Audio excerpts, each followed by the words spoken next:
আইনজীবী সাইফুল ইসলাম আলিফের নিহতের খবর চারিদিকে ছড়িয়ে পড়লে তার গ্রামের বাড়ি চট্টগ্রামের লোহাগাড়ার চুনতিতে আত্মীয় স্বজন পাড়া প্রতিবেশী সহ দূর দূরান্ত থেকে লোকজন ছুটে আসে। রাত 10:30টায় তার গ্রামের বাড়িতে গিয়ে দেখা যায় হৃদয় বিদারক দৃশ্য। আলিফের মা সহ স্বজনরা বুক চাপড়ে কাঁদছেন। 32 বছরের যুবক অ্যাডভোকেট আলিফকে হারিয়ে বাকরুদ্ধ তার পরিবার। আলিফকে হারিয়ে সন্তান সম্ভবা স্ত্রীর চোখে ঘোর অমানিসা। রাষ্ট্রদ্রোহ মামলায় চিন্ময় কৃষ্ণদাস ব্রহ্মচারীর মুক্তির দাবিতে সংঘর্ষের সময় চট্টগ্রাম আদালত ভবনের প্রবেশ মুখে রঙ্গম কনভেনশন হলের পেছনে নিয়ে গিয়ে জবাই করে হত্যা করা হয়েছে তাকে। এ খবরে রাত 8:30টায় লোহাগাড়া সদরে বিক্ষোভ মিছিল ও প্রতিবাদ সমাবেশ অনুষ্ঠিত হয়। লোহাগাড়া সর্বস্তরের জনসাধারণের ব্যানারে এই বিক্ষোভ মিছিল থেকে অপরাধীদের বিচার দাবি করা হয়। প্রায় 2 ঘন্টা বিক্ষোভকারীরা আমার ভাই মরল কেন, জবাব চাই স্লোগান দিতে থাকে। এছাড়াও নিহতের স্ত্রী ইসরাত জাহান তারিনের বাড়ি লোহাগাড়া সদর সওদাগর পাড়ায় তার আত্মীয় স্বজনও তার বাড়িতে ভিড় করে। স্বজনদের আহাজারিতে আকাশ বাতাস ভারী হয়ে যায়। নিহতের স্ত্রী ইসরাত জাহান তারিনের বড় ভাই তারেকুল ইসলাম বলেন, আইনজীবী সাইফুল ইসলাম আলিফের সাথে তার বোন তারিনের বিয়ে হয় 3.5 বছর আগে। তাদের তাসকিয়া নামের 2.5 বছরের এক কন্যা সন্তান আছে। তারিন এখন 7 মাসের সন্তান সম্ভবা।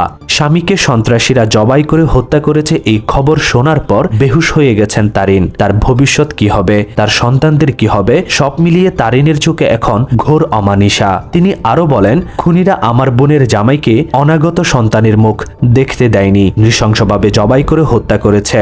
অবিলম্বে খুনিদের খুঁজে বের করে দৃষ্টান্তমূলক শাস্তির দাবি জানাচ্ছি। নিহতের স্বজন ঈশা সাইদি বলেন, নিহত আইনজীবী সাইফুল ইসলাম আলিফের গ্রামের বাড়ি চট্টগ্রামের লোহাগাড়া উপজেলার চুনতি ইউনিয়নের ফারাঙ্গা এলাকায়। পুরো গ্রাম জুড়ে শোকের মাতম চলছে। কাঁদতে কাঁদতে বারবার মূর্ছা যাচ্ছেন তার মা। শোকে পাথর হয়ে বেহুশ হয়ে গেছেন স্ত্রী। নিহত আইনজীবী সাইফুল ইসলাম আলিফের পিতা জামাল উদ্দিন সওদাগর বলেন, আমার 5 ছেলে ও 2 মেয়ের মধ্যে সাইফুল ছিল তৃতীয় সন্তান। আমার ছেলে নামাজি, নম্র ও ভদ্র প্রকৃতির মানুষ ছিল এবং কি তাহাজ্জুদ নামাজও মিস করত না। আমার ছেলে এইভাবে আমার আগে চলে যাবে আমি কখনো কল্পনা করিনি। বিনা অপরাধে যারা আমার ছেলেকে নৃশংসভাবে জবাই করে হত্যা করেছে তাদের খুঁজে বের করে দৃষ্টান্তমূলক শাস্তির দাবি জানাচ্ছি আইন শৃঙ্খলা রক্ষাকারী বাহিনীর কাছে।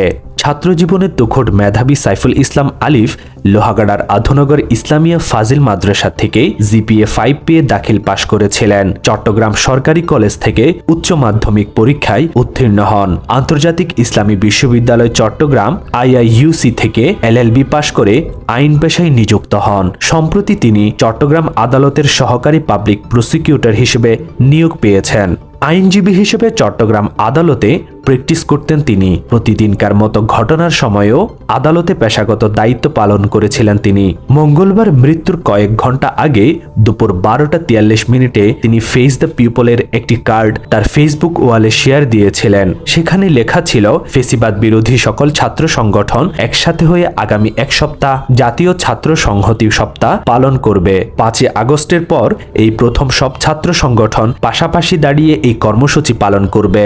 এই পোস্টের ক্যাপশনে তিনি লিখেছিলেন, গুড ইনিশিয়েটিভ। এর কিছুক্ষণ পরই মঙ্গলবার 26 নভেম্বর বিকেল আনুমানিক 3:30টার দিকে আদালত ভবনের প্রবেশ মুখে সন্ত্রাসীরা তাকে জবাই করে হত্যা করে।